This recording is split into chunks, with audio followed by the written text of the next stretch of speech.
Muy buenas. En este vídeo, que es el segundo dedicado a los estados políticos, voy a hablar de los estados modernos de partidos. Los estados de partidos están relacionados con las llamadas democracias modernas homologadas. Son estados en los que el gobierno le corresponde a un partido, de manera que el dirigente o los dirigentes de ese partido son a la vez dirigentes del gobierno y en algunos casos del Estado. De tal manera que el partido del gobierno pues ocupa el gobierno, nombra cargos, controla el parlamento, dirige la administración y tiene derecho de gracia.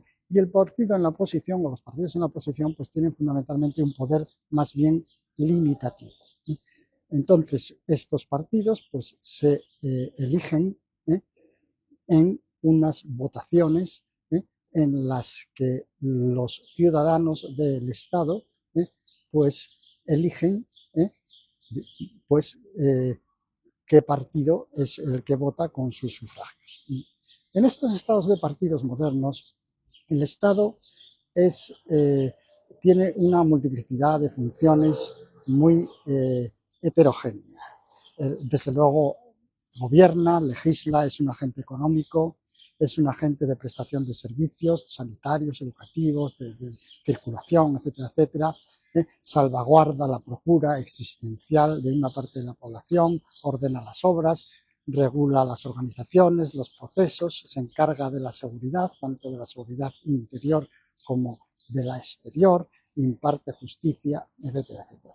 Esta es la parte del Estado, diríamos, la parte técnica, la parte de su funcionamiento. Pero el Estado tiene un momento ideológico, y el momento ideológico en los estados de partidos es que la voluntad de Dios se ha sustituido por la voluntad popular, por la voluntad del pueblo, y entonces los súbditos, los gobernados, se han convertido en ciudadanos que están en igualdad con los gobernantes. Y el gobernante no es más que un representante del poder de esos ciudadanos. El poder de Dios ha pasado al pueblo. Esta es la ideología falsa de esos estados de partidos. Y así como en la teología política antigua, pues había una ciudad de Dios, que era la ciudad buena, y una ciudad del diablo, que era la ciudad mala, pues en estos estados de partidos la parte buena de la ciudad política, del estado político, es la sociedad civil, que se llama, que es una sociedad pacífica, incorruptible, es honrada, es justa, es laboriosa, disciplinada, cultiva el saber, etcétera, etcétera. Y la parte de la ciudad del diablo es propiamente la de la administración del Estado y el gobierno del Estado. Pero esos son también unas idealizaciones completamente falsas.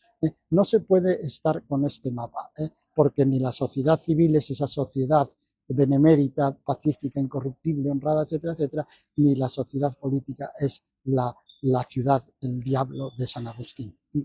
Bien, estos estados de partidos de las democracias consolidadas modernas van unidos a las ideas de izquierdas y de derechas desde sus orígenes en la Revolución Francesa. Esta distinción de izquierda y derecha también es una distinción que no vale para el mapa del mundo real, es una distinción completamente ideológica y completamente oscura y confusa. Es, por un lado, porque las palabras izquierda y derechas designan cosas muy heterogéneas. Por ejemplo, izquierda puede ser izquierda radical, puede ser izquierda trotskista, comunista, liberal, revolucionaria, puede ser monárquica, puede ser cristiana, puede ser anarquista, puede ser soviética, puede ser china, puede ser... Y con la izquierda y con la derecha pues pasa lo mismo. La derecha puede ser liberal, puede ser fascista, puede ser popular, puede ser una derecha demócrata, cristiana, republicana, tory, etcétera, etcétera. Y muchas veces hay mucha más distancia entre algunas de estas derechas entre sí o entre algunas de las izquierdas entre sí. Por ejemplo, piénsese la izquierda católica y la izquierda atea trotskista. digo que muchas veces hay mucha más distancia entre las izquierdas entre sí y las derechas entre sí que entre las propias izquierdas y las derechas, lo cual hace que al final esta distinción, pues como si no se precisa más, pues vale de bien poco. Y por otro lado, esta distinción también, aparte de indicar cosas muy heterogéneas, es que es muy oscura y muy confusa porque no tiene contornos claros ni contenidos claros, porque en los programas políticos de estos partidos, de los estados de partidos, son una auténtica lista de lavanderías, son una cosa muy heterogénea, pues que aquí en España pues incluye cuestiones sobre las autonomías, el trasvase del Ebro, pues la educación, el aborto, la sanidad, etcétera, cosas muy heterogéneas que no tienen nada que ver unas con otras, porque no se sabe qué tiene que ver el trasvase del Ebro con la educación, con los modelos de educación privada, concertada o pública o lo que fuera, o cosas por el estilo, ¿no? Y entonces el, el contenido de las izquierdas y las derechas no queda claro. Muchas veces se dice, bueno, es que las izquierdas son progresistas, están a favor del progreso, y las derechas entonces estarían a favor de, no sé, del regreso. Pero esto también es falso. Quiero decir, de hecho hay muchos gobiernos de derechas que han contribuido sensiblemente al progreso de los estados y de las sociedades que gobernaban. Quiero decir que el progreso, por ejemplo, técnico, científico, médico, educativo, etcétera, etcétera, pues se da también en gobiernos de derechas, pues en proporciones también variables.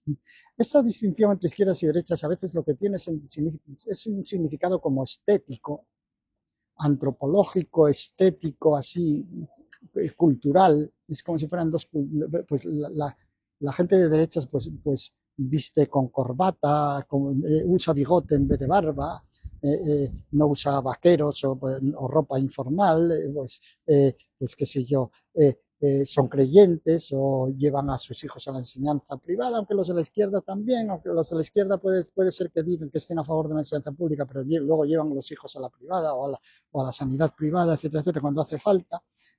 Pues qué sé yo, que si a unos les gustan los toros y a otros el fútbol, y a unos les gusta la música clásica y a otros la música pop, y unos van a las procesiones de Semana Santa, pero bueno, también hay muchos costaleros de izquierdas, etc. Esto es todo muy confuso, realmente es una cosa muy difícil establecer criterios de este estilo, aunque para el que los tiene le parecen muy claros, para el que los tiene le parecen muy claros, pero realmente no son claros en absoluto, y aparte no se les ve ningún fundamento, es decir, no se ve el fundamento de por qué, pues qué sé yo, la barba es preferible al bigote o cosas por el estilo, ¿no? Lo mismo cuando se habla de la tolerancia o la intolerancia, es decir, hay regímenes de derechas más tolerantes que los de izquierdas y viceversa, ¿no? Quiero decir que estos criterios yo creo que no nombran nada que tenga un significado claro.